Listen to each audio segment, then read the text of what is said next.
welcome to Three Kitchens, a home cooking podcast.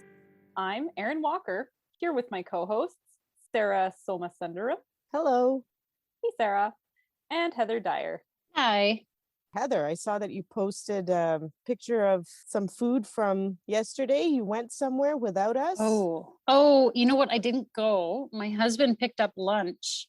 Ooh. I don't know if this ever happens to you guys, but this happens to my husband all the time. He's like, ooh, I really want it. Yesterday it was Spicy Hut.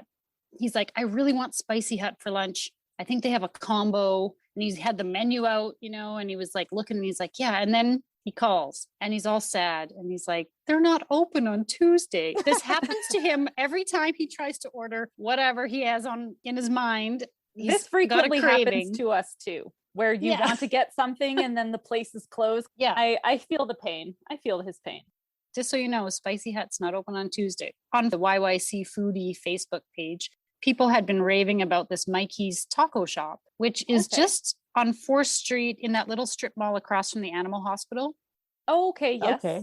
Where there's all kinds of stuff. It's next to the Bao place. It's next to Village Pizza. Mm-hmm. Anyway, so it's right there. And he said, okay, well, I'm just going to go there then. And he went off and I didn't even know what the menu was or anything. And he came home with burritos, which were massive. I have half the burritos still in my fridge. I'm going to see if it holds up to have for lunch today. Ooh. Mine was chicken and I think he had like a pulled pork. Right. And then this giant like one of those big takeout boxes of queso fries, which is like fries with that melty cheese all over it, like that cheese sauce and jalapenos and peppers and black beans and just like, it was like Mexican poutine or something. It was okay.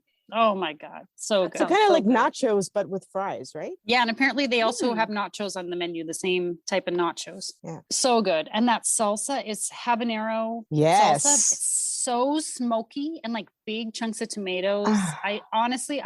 I put it onto my burrito as I was eating it. And then I ate the rest with a spoon out of the little cup. I was just like, this is so good. That was so the description I was most intrigued by when you wrote about the salsa. Yeah. Smoky habanero salsa. I was trying to place it, right? I was like, is this Chipotle? Because it is very smoky. So I had to look online on their menu to see that it's a habanero salsa. Mm-hmm. Super good. Totally recommend. I don't think it's their only location, but I think it's relatively new in that spot. Ooh, this sounds really good. I'd like to walk over there. Yeah. I want to try this place now too. There's a ramen place that I have been to and they made a homemade smoky habanero, I think, as well. A chili paste that they would put on their ramen noodles. And so that's one of the reasons why I'm growing habaneros, or trying to at least. Oh, are you? I didn't know that. I want to give it a go. Smoky habanero something. Oh, yum. Is it just smoky because the flavor of the habanero is smoky, or does it actually get fire roasted? Isn't that what Chipotle is? It's roasted jalapenos. Jalapeno. And it's red. So I heard that the jalapeno has to turn red and then you roast them. That's what a Chipotle is. Oh. Do jalapenos turn red? I guess they do. Oh. Yeah. I feel like I just recently learned that about peppers within the last few years, that the red peppers and orange peppers and yellow peppers are just a further mature green pepper. That's right. Yeah. I had not known that either. Yeah. It was this whole new level of information. And so, that's interesting about jalapenos, because I don't often like a jalapeno pepper. Mm-hmm. I find the flavor, kind of like I don't like a green pepper. So I wonder if maybe I'm going to have to try growing jalapenos. Yeah, just keep a few. Yeah, leave them on the plant. Yeah. Mm-hmm. Does it also change the heat of the pepper or no? I think it changes the flavor profile a little bit. I think it gets sweeter. Yes. As you get away from green. Yes. Right? Well, I know with the bell pepper it does for sure. Yeah. But I mean, I use green chili peppers and red chili peppers for different recipes. And that's how Is that the same thing? A green chili and a red chili are the same pepper at different stages? Yeah, it is. Depending on the actual pepper, right? Like Erin literally just looked like the little mind blown emoji. I feel like it's the stupidest thing to become aware of. No, it's not. How do I not? I thought a green chili and a red chili were different chilies, but apparently they're just all the same thing at different stages in their life. Again, things we don't know because we get everything from a grocery store shelf. Like you don't learn this until you start growing this stuff. That's right. It's understandable. I have learned today. Well, that's the whole point. Our work here is done. Goodbye, everyone. And Just now kidding. you know.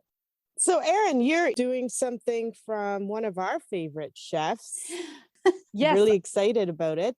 So I am continuing to revisit the Salt, Fat, Acid, Heat cookbook by Samin Nosrat. Just as she states in the beginning of her book, read through it, don't put it all to memory, but keep revisiting it. Yeah. I am doing just that. It's a big book Mm-hmm. with a lot of information. Yeah, a lot of great information. I feel it's yeah. what a professional chef does. Mm-hmm. Yeah. Yeah. And then you get a cookbook about it because you're a genius and you can relate it to all of us laymen, just like Samin has. Yes. She's so good at it too. This cookbook, I call it the food Bible because it kind of tells you everything you need to know about every type of, like you can apply it to everything. Right. Right. I was flipping through it and just kind of reading it as a food nerd like me would. And I came across this wonderful picture that she has drawn in her book about the different ways to layer in salt. And so she's got pictures of all the different things that you can do to add salt to your dishes. Yeah. This picture of an anchovy brought back this food memory for me. When I was a kid, my parents used to have a tube of anchovy paste in their fridge. And I would go, because I was a weird kid, I guess, I would go into the fridge and I would get the anchovy paste out of the little compartment and I'd squeeze a little bit off on my finger. And I just loved the flavor. That is a little weird. I get It's not weird. I love anchovies, so it's not weird, Erin. Not at all. All right, only for me then. I had this anchovy paste memory and I was like, man, I really want some anchovy paste. And I thought, well, I can't just, go buy a tube of anchovy paste to put on my finger and taste here and there like a weirdo. You could. But, I have to justify buying this anchovy paste for a better reason. So then I looked through the book and found out, what can I cook or make with anchovy paste? How can I layer this salt into something? And I found a recipe for her Caesar salad. Yeah. Samin's recipe? Samin's recipe, Caesar salad, or an exercise in the art of layering salt. Nice. Which seems to apply perfectly to what I want to do. So I went out in search of anchovy paste and I found some in my local grocery store in the fish section. It had a whole bunch of suggestions on where to use anchovy paste. And so I've already used it a little bit in making pizza sauce for my pizza. Nice. Yeah. I love that. I was fortunate enough to taste that pizza. It was so good. And I probably would not have placed, I was like, Erin, what is the special sauce? Like there's something here that's different. And it was so tasty. And I was surprised to hear it was anchovy paste. Come and take a finger of anchovy paste.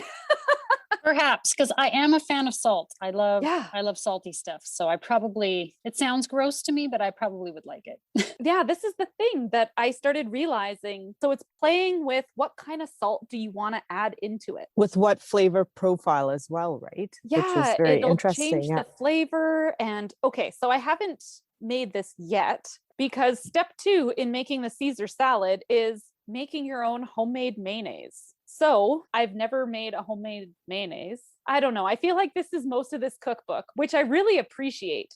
Because if you want to make something, you have to make like things before you can make the final product. So if you're going to do something, you kind of have to be prepared. You got to commit. You have to commit and get ready for this. So the first thing I'm going to do is try and make a mayonnaise. Has anyone made a homemade mayonnaise before? I have. Oh, Sarah. I used to make Gordon Ramsay's homemade mayonnaise and I did it to make Caesar salad dressing. And this was a while ago, but then, me and my relationship with eggs now, it's not very good. So I don't make it anymore. Okay. I love Caesar salad dressing. I love it. Yes. Sometimes it doesn't love me, but I love that dressing. So can't remember the last time I had a Caesar salad, but I love Caesar salad. And especially with summer, hopefully coming up. Yeah. My favorite is making a grilled chicken Caesar salad, barbecue some chicken, and then it's like a whole meal. So I'm hoping that this will expand to that. But for right now, I have to perfect all these other steps. Okay. What else is there besides mayonnaise? It's not too bad, but it seems like, I haven't done this yet, so I'm completely naive to what making a mayonnaise is actually going to be like. But on page 1 that she says how to make a mayonnaise, the next page is how to fix a broken mayonnaise. You can split. Yeah. So the first step on how to fix it is stop, take a deep breath. It happens to everyone. Yes, it does. So I have no idea what kind of hole I'm digging myself by trying to make my own mayonnaise before I go and make the Caesar salad dressing. It's going to be a bit of a learning experience, I have a feeling. You just have to whisk, whisk, whisk. Could you put it in a food processor? I think I've seen people make it that way on like cooking shows and stuff. Probably. She seems to be all by hand. I tend to get worked into the all by hand. Well, good thing your bad elbow is on your non-dominant arm. Yes. See, I was thinking of all that whisking would not be good on the tendinitis I've got going on. So I was like, oh, don't hurt yourself. Use a food processor if you have to. We sound like three regular broken people. Well, we did just come out of the gym, so I got that top of mind. Well, Yeah. I always joke with my kids that I work out so that I can cook in the kitchen because all this stuff is kneading dough. It is. It's muscle. Man, you gotta work out for that. I always say it's so I can eat the stuff that comes out of the kitchen. And that's the other part too. Yeah. One of the things that when I used to make Caesar salad frequently was, yes, do share. I started grilling the lettuce on a very, very hot grill, like really hot. So it's quick and it sears it partially. And then I put it back in the salad and it changed that flavor profile as well. So if you have the time I tried to grill some radicchio and I thought it was delicious. My kids will forever refer to it as yucky salad. Oh. But I know I like that flavor profile. Maybe this summer I can do something like that over the fire. It's well worth it, in my opinion. I like that sort of smoky, fire touched flavor. And I know you do, Erin. For the listeners out there, Erin is amazing at cooking with fire. And throughout this podcast, you're going to find out more about what she gets into. But we'll be testing her recipes. I've got a fire pit in my backyard that my youngest son dug last year. And it wasn't a planned excavation. It was a kid with a shovel and a stick. So now I have a fire pit in my backyard. So that makes it really easy to practice and learn and cook more with fire. So yeah. And we will be there to watch as we drink. Yes. And we will eat everything you cook. Sounds perfect. Yeah. Okay. Yeah. I'm interested in how to make mayonnaise. I really like mayonnaise. And so I'm interested to see on how the flavor changes when you make it homemade, because it's one of those things, again, where we just buy it at the grocery store and we don't really have an appreciation for what it takes to make it and what it tastes like. Yes. And what's the shelf life of it? I'd be curious to know. The salad dressing, I know, can be kept for up to 3 days. I think you don't want to go more than 3 days for a mayo that sits in the fridge. Yeah, I think it's a pretty only make what you're going to use. Yeah. Right. Okay. So you might be getting Caesar salad dressing. So I know I'm making at least a cup of mayonnaise. That is my youngest child's absolute favorite. I buy it in the bag, the bag at the store with the dressing you squeeze onto it, because he will eat like half that bag himself because he loves it so much. And it's quick and easy for me, especially if it's just me and the kids. Yes. I'm sure it tastes nothing like what you're going to make. Yours is going to be amazing. And then he'll never eat the bag salad again. He will love it if he can try your homemade. So when you say that your kids like it, it's something that we don't eat often as a vegetable on the side. We do too. We eat a lot of it. My kids have been kind of adverse to salad. I think because they were in that things can't touch stage of life. But recently, because we've been isolated from family, one of the requests that my kids had was, Mom, can you make grandma salad? Because it's something that my mom made. Okay. She makes salad frequently and hers is a different type of salad completely. But I was like, oh, you like salad? You want to eat salad? And so, well, my husband and I enjoy salad and we'll make salads for lunch frequently. And we grow our own lettuce for our salad. Yeah. And they can be picky about the dressing. I think that's what it comes down to, because chances are they like all the vegetables. That's true. It's whatever you put onto it is where they get picky. Yeah. Because my other won't eat coleslaw because he doesn't like the dressing. Interesting. Yeah. I'm really looking forward to playing with it, because sometimes I also find when I make a Caesar salad, it can be too garlicky. Yes. Yeah. And as much as I do like garlic, I'm not always the biggest fan of the over garlicky. It's just too strong and it's not the right flavor profile. And so I'm excited to have control over that now, maybe if I do this right, and put that anchovy paste in there. And are you putting Parmesan in there too? Because that's going to be another salty profile, isn't that? Yes. So the 5 different things to put into your Caesar salad are Parmesan, anchovies, garlic that's been pounded with a pinch Mhm. of salt itself, and Worcestershire. Worcestershire. Worcestershire. We knew that one would come up at some point. Worcestershire. Yeah, it's the Worcestershire sauce. I'm just going to sound out every damn letter for you.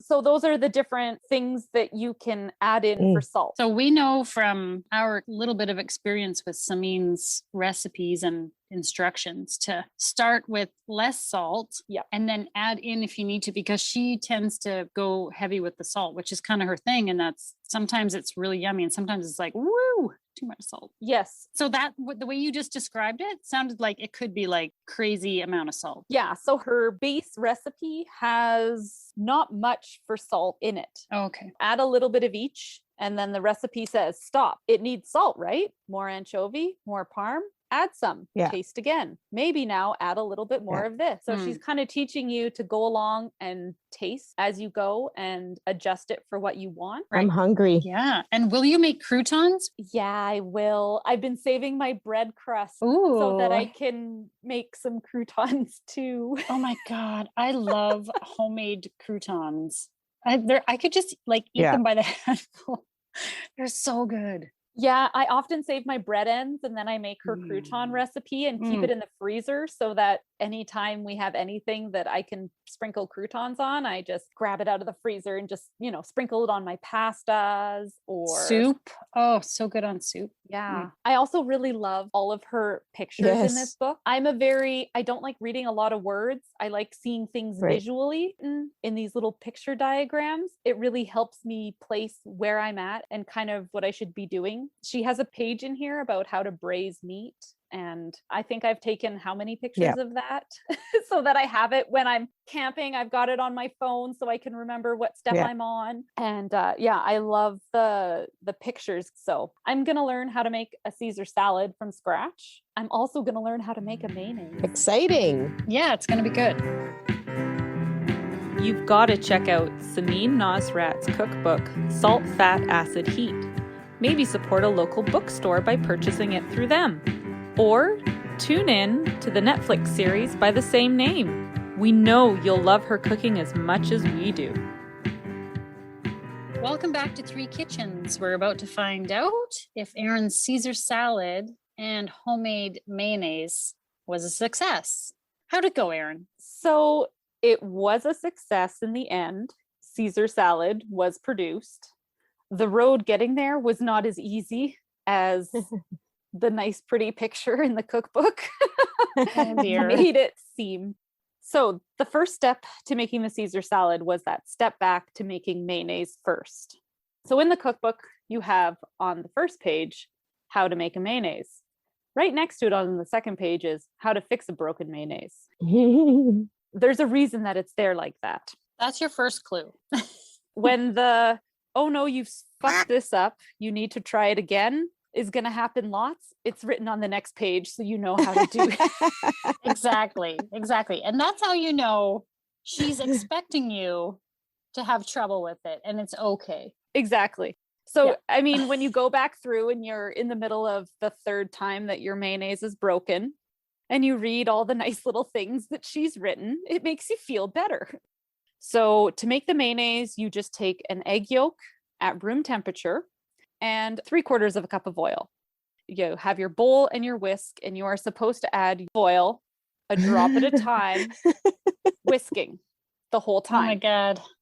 So she had this little thing on here about how to put your bowl on a towel on your counter so that when you're whisking, you don't have to hold the bowl, so that you can put your oil in a drop at a time as you whisk with one hand and drip with the other. That would have been a great hack if it worked for me, but it didn't. So I devised my own hack where I put a towel in a bowl and then put a smaller bowl in that bowl and then put the big bowl on top of a wet cloth. And then my bowl stayed still. So I could whisk it vigorously and drip my oil in without chasing my bowl around or it tipping or tilting. So I see. Because both your hands are busy at this point. You cannot hold that bowl. Right. So it was really important to figure out how to do this. Again, things that you can't learn unless you experience it, fail, and you just keep trying. So as I started adding this oil, I'm about 2 tablespoons in. and it's going pretty good. It looks like a mayonnaise-like substance. Somewhere in the middle of my 3rd tablespoon, it goes from this semi-solid, grease to all of a sudden, it's like I'm whisking batter. Oh. It has no structure. All of a sudden, it's this liquid in the bowl. It is the fastest transformation. It just all of a sudden happens. I can't really see the warning signs of it coming because it's like, oh, if you think it's going to break, you can do these things. Did it break? Is that what it means? It broke? That's when you have a broken mayonnaise. You broke the mayo. I broke it. Didn't realize that that's what broken mayo was. So I spent a heck of a lot of time whisking this broken mayonnaise, which I've learned will get you nowhere in life. Because you're thinking that this is part of the process and it's going to come back together. Exactly. Because I don't really know what's going on. You've never done this before, right? So, I've never done this. I didn't watch a single YouTube video on it. I went into it only reading this book. We've all been there. So here I am. So I'm like, all right, I've whisked now for, I think we're sitting at half an hour. Okay. Oh my word. And just tell the listeners, so you were whisking this by hand. You were not using a hand whisk. Well, she has a picture of a whisk and I'm stubborn. And I thought, well, if this professional chef can do it, then of course I can too. Yeah, sure. Yeah. Mm-hmm. So that was the first time it broke. Oh no. Okay. Now I want to know, what does it mean when a mayonnaise is broken? What does that mean? So I stopped whisking it and looked at it and it started to separate. You could actually see the egg completely separate from the oil. And it looked really, right. Yeah. It kind of looked like barf. I don't know what else to call it. And that is not what you want in the kitchen. And you definitely don't, as you go to page 2, right next to page 1 of how to fix a broken mayonnaise. Her first advice is to stop, take a deep breath. It happens to everyone. Then you need to go get a new bowl. But luckily, you don't have to get any new ingredients, just a new bowl. Okay. So what I did was I put everything from my old bowl back into my measuring cup. I got a new bowl and it says add half a teaspoon of the hottest water your tap can muster. What is the point of a new bowl? How is that going to change anything when your ingredients are the same? I have no idea. I put my faith in the hands of Sameen. I'm baffled. I'm just baffled. Okay, go ahead. Okay, step 3, using the same whisk. This seems important to use the same whisk, but not the same bowl. So you, in bold letters, start whisking like your life depends on it. Come on. But you realize there are hand mixers for this, right? Like, I'm just saying. And food processors.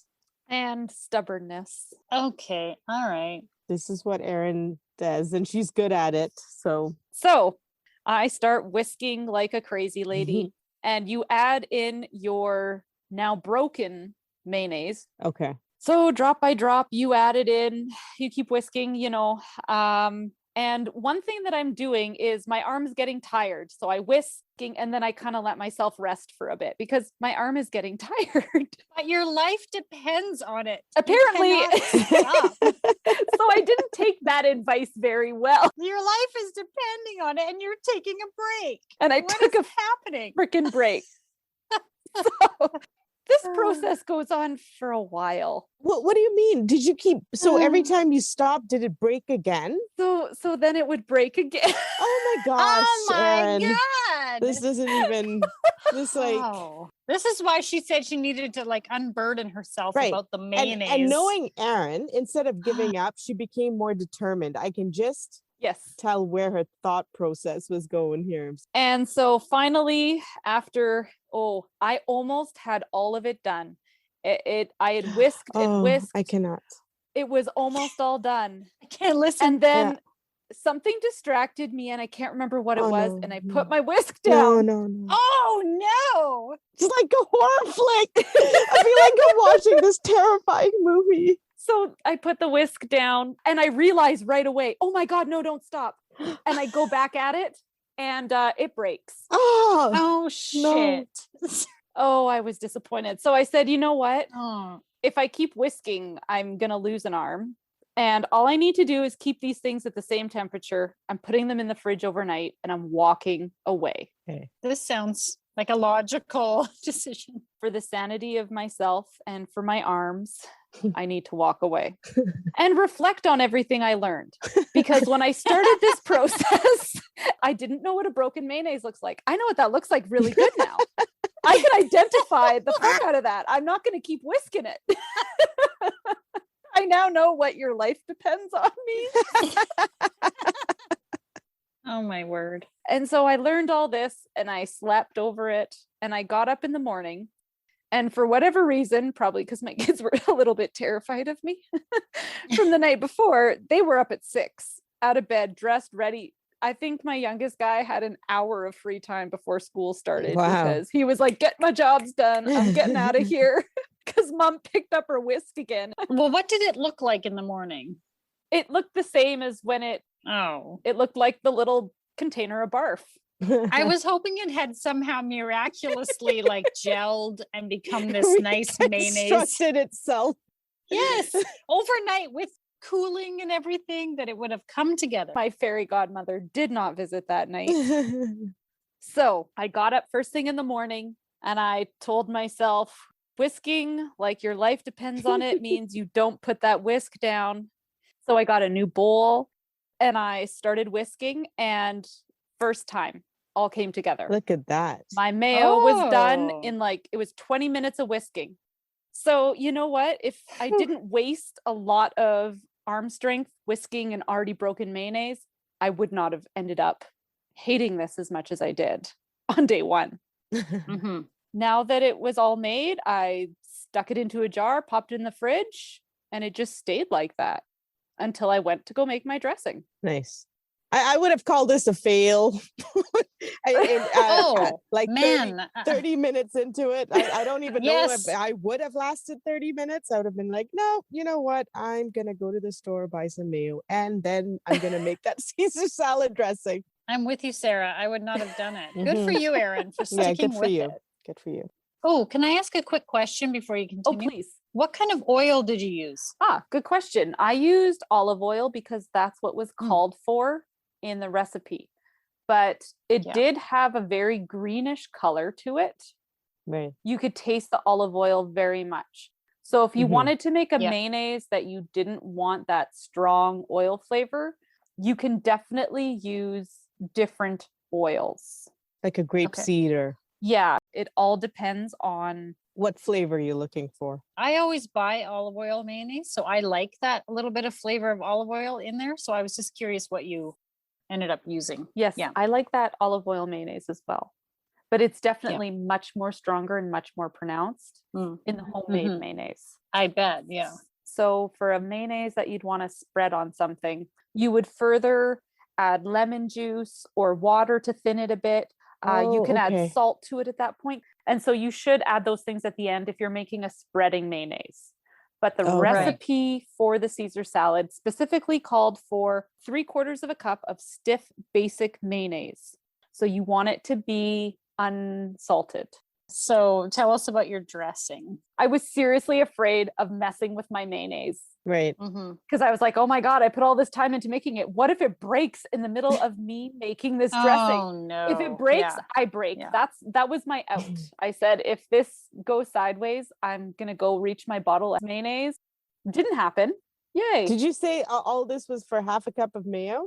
Maybe a cup at most. So I had my stiff unsalted mayo, and I just had to add in all the different salts a little bit at a time by whisking again, because I'm really good at that now.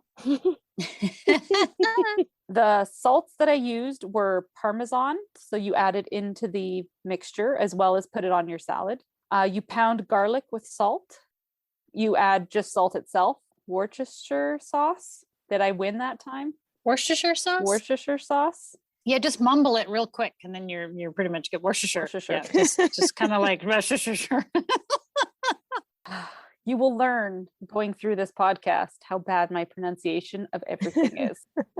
And then finally, you're supposed to add anchovies, which is why I wanted to make this recipe, is because I had this memory of anchovy paste and the taste of it. I mean, you just whisked all this stuff in and you added some white wine vinegar and lemon juice and you just kept whisking it. And once you put in the base amount of ingredients that she called for in the recipe, you tasted it with a salad leaf and try to choose what you wanted to adjust to it. So should it be saltier?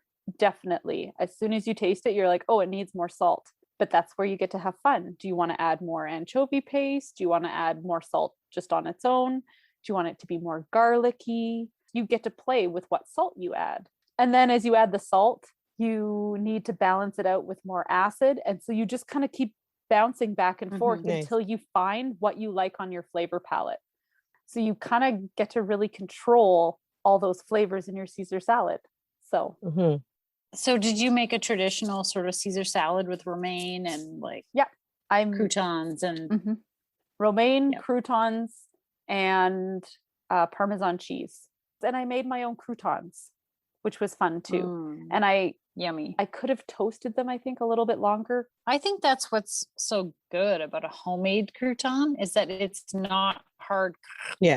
It's not like a cracker. Yeah. Like those store-bought things that are hard as a rock, which I mean are okay too. Like if you put them in soup or something. Yes. But if you want it on salad, I think it's nicer to have it. It's like toast. It's not hard. Right. It's not super dry. It's a bit buttery and toasty. You want the outside crunch, but the inside to be kind of, it still sticks in your teeth and you have to chew it a bit. Yeah. That's it. Outside crunch and inside a little softer, right? Yeah. Yeah. So, I mean, I liked my breadcrumbs. My husband's response was, it was a Caesar salad. Oh, after all that work. Well, this is the thing. Like, I get it. It was a Caesar salad.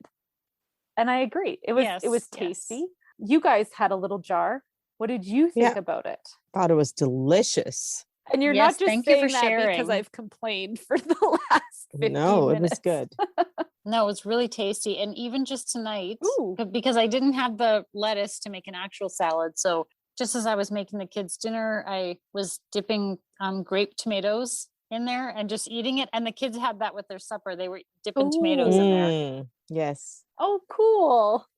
And my younger one who Caesar salad is like his favorite thing. And even the older one who is not as big a fan of salad, but he does like Caesar. They both really loved it. They thought it was amazing. I like having it as just a dip. It is a really good dip, actually. It was really good. But I think I'd like to do this again. I think I would like to. You would?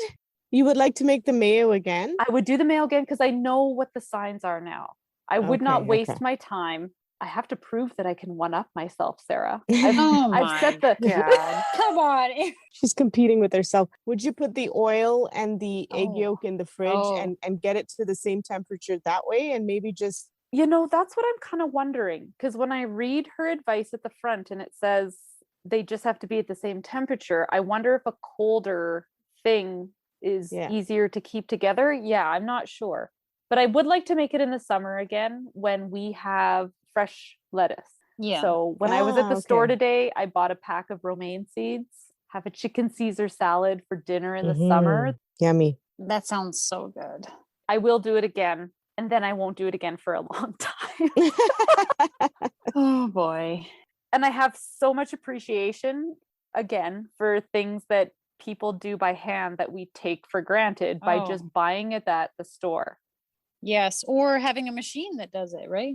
Or having the machine that does it. Yeah, I don't mind going through the hard struggles because then every time I pop open up my jar of mayonnaise, I'm like, this is incredible. Even though I'm just spreading mayonnaise on bread and my family thinks I'm crazy, but I have this newfound respect. Okay, quick question. Would you make that Caesar salad dressing with store-bought mayo? I considered making the two side by side and seeing if you could tell which one was the homemade mayo and which one was the store-bought mayo. Oh, you'd be able to tell. So I have made that Caesar salad dressing before from her book. Yeah. With store-bought mayo? With of course, with store-bought mayo. Listen, do you think I was going to go down her? Yes, because you have told us that you have made mayo before. So don't start. But I have things that you can plug in that do the work for you. So does Erin. Instead of whisking.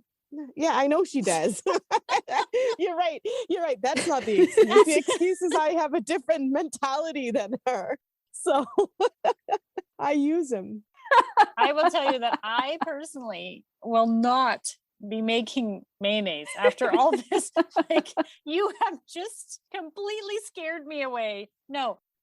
I really love the dressing, but I would attempt to make it from a store-bought mayo. I would not make mayo after this. Yours was stiffer than the one I made. Oh, I wanted to ask that because in the recipe, it indicated a stiff mayonnaise. Mm-hmm. And after all my issues with the mayonnaise, I was like, geez, I hope this is stiff. I don't know what a stiff mayonnaise is. If it's not stiff, it's broken in my book. It's been a really fun learning experience. Oh, good. So I'm really happy that I could share it with you guys and that you could join me on this journey so you don't have to take it on your own. I really appreciate it. That's it for this episode. Bye. And now for the fine print. You can find pictures and recipe links on Instagram and Facebook at 3 Kitchens Podcast. Feel free to leave us a comment or a suggestion for future episodes. We'd love to hear from you. And of course, if you like and subscribe, that helps more people find us. Mayonnaise and Caeser salad is amazing. Yup.